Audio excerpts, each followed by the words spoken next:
মোরদা বল বৌদি বল কারো কাছে চড় থাপ্পড় জীবনে খেয়েছিস বলে প্রচুর মার খেয়েছি মার কাছে ছোটবেলায়।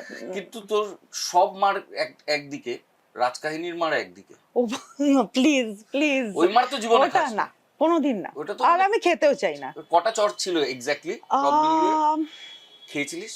এনটিটেক ওকে টেক মিলিয়ে 46 না 48 আমি গুনেছিলাম তখন। আর সেদিন সন্ধ্যেবেলা লেট ইভিনিং এ আমার বাড়িতেই ওর আসার কথা।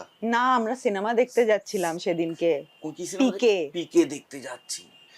গালটা না মানে বাগালটা ফুলে লাল হয়ে এরকম হয়ে গেছে।